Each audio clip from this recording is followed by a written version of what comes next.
Quem nunca teve vontade de visitar a Índia e desfrutar da sua cultura belíssima, conhecendo imponentes templos e saber um pouco mais sobre a sua literatura milenar dos relacionamentos?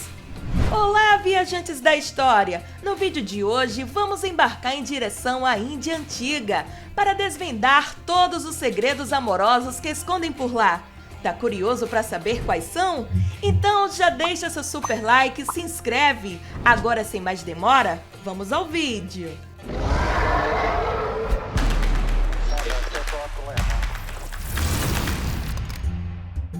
A Índia é amplamente considerada o primeiro lugar para ensinar educação sexual, graças a textos como o Kama Sutra e a Nagarjuna e a vasta quantidade de obras de arte produzidas. A educação nesse sentido difere da educação no contexto moderno.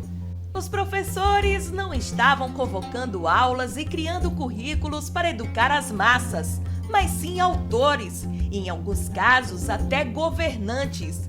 Criaram recursos que qualquer pessoa com acesso poderia usar para aprender sobre sexualidade.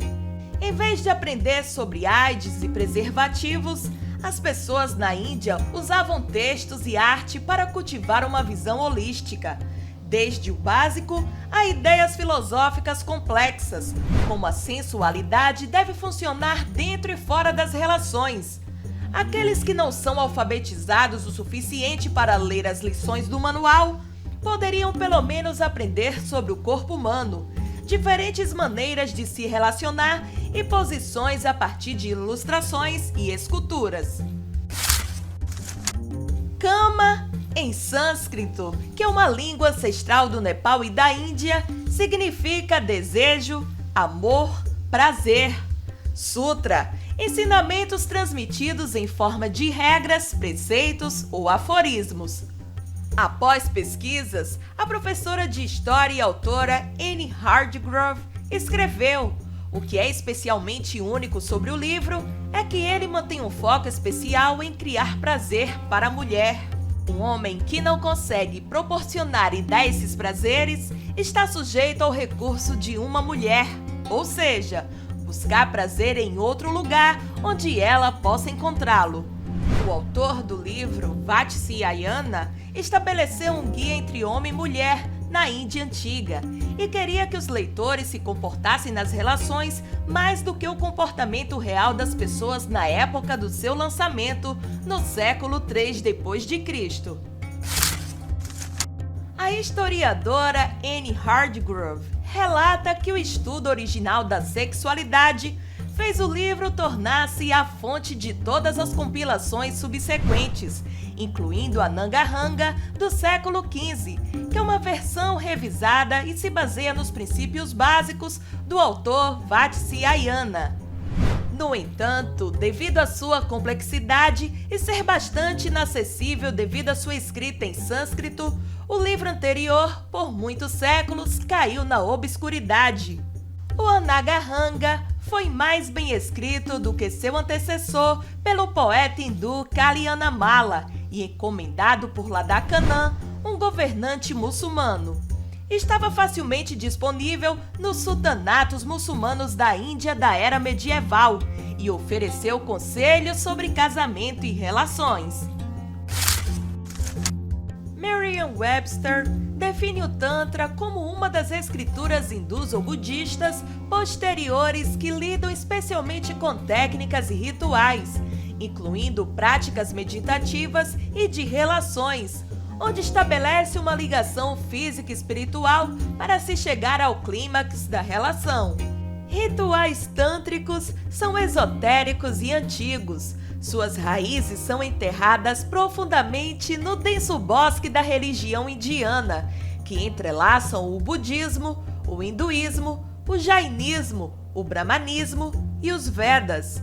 Praticar o Tantra requer uma séria devoção e concentração, e é orientado com o objetivo de despertar partes dormentes do eu, com o objetivo de alcançar uma consciência maior.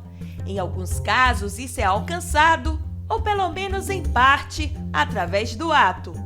No entanto, o foco principal dos estudos tântricos são as formas de meditação. Em uma seção tangencial de um artigo sobre Devadasi, que é o casamento de meninas pré-púberes com uma divindade ou de um templo para o resto de sua vida, após essa cerimônia, ela torna-se uma profissional de relacionamentos, sacerdotisa, peregrina ou casta superior. Outro ritual descrito foi o que o Dr. Jamanadas escreveu.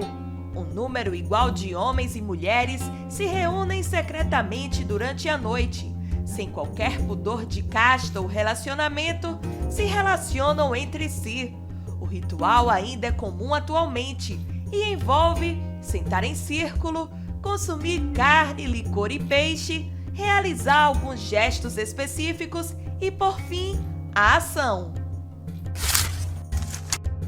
No século XIII, conquistadores muçulmanos chegaram ao norte da Índia e estabeleceram um sultanato em Delhi. Como John Kay aponta em seu livro Índia, uma História, o subcontinente é tão grande que, até ser unificado como única área governada pelo Império Mongol no século XVI, sua história não pode ser entendida como singular. O impacto do sultanato na sexualidade na Índia é complexo. Em alguns casos era restritivo. Por exemplo, o sultanato impôs o purda, que é a reclusão das mulheres da observação pública por meio da ocultação do seu corpo através de roupas longas, incluindo véu. Sem falar no uso de paredes altas, telas e cortinas dentro de casa, uma clara restrição para as mulheres. Enquanto isso, no sufocante calor tropical do sul da Índia, as mulheres às vezes saíam em público com o peito à mostra. Em 1236, uma mulher chamada Razia Sultana sucedeu seu pai como chefe do sultanato de Delhi, capital da Índia, exercendo poder sem precedentes para uma mulher na época. Ela usava roupas masculinas, andava em público em um elefante e ignorava claramente o purda. É impossível generalizar as concepções hindus de relações ao longo da história indiana, porque o hinduísmo não é uma única religião. Na verdade, é um turbilhão maciço e complexo de religiões locais, textos antigos e filosofias mantidas juntas por suas origens geográficas no subcontinente indiano. Dito isto, o hinduísmo serve como parte da origem da prática tântrica e, portanto, pode estar ligado à meditação e rituais destinados a alcançar uma consciência mais elevada. Na extremidade oposta espiritual, algumas filosofias hindus afirmam que o casamento existe para que o homem e uma mulher possam cumprir certos deveres na vida e, assim, eles possam produzir filhos. Ao longo da história indiana, a sexualidade e a sensualidade têm sido vistas como naturais e saudáveis. Longe de ser um mero catálogo de ilustrações explícitas, o texto antigo é um tratado cuidadosamente considerado sobre como relações se sobrepõem ao amor, casamento, amizade e os valores da vida. A poligamia e poliandria era praticada por membros da classe dominante na Índia antiga. Acredita-se que pessoas comuns praticavam casamentos monogâmicos. Embora a poligamia não fosse proibida como é na Índia moderna, entre outras coisas, a poligamia era uma forma das famílias preservarem dinastias. Na Índia governada pelos muçulmanos, durante o período medieval e pré-moderno, os homens foram autorizados a ter múltiplas esposas. Em outros lugares na Índia, as mulheres também tinham vários maridos. Em 1756, a Companhia das Índias Orientais marchou para a Índia com um exército privado e começou a colonizar o subcontinente com a intenção de explorar os recursos naturais. O domínio britânico impactou diretamente a sexualidade. Os valores vitorianos estigmatizaram o liberalismo amoroso indiano, o pluralismo do hinduísmo e suas atitudes liberais foram condenadas como bárbaros e prova de inferioridade do Oriente.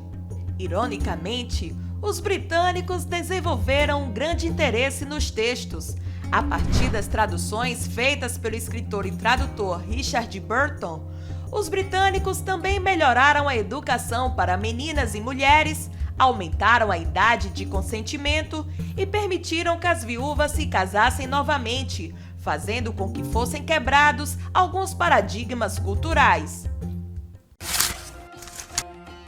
Segredos dos relacionamentos da Índia Antiga revelados.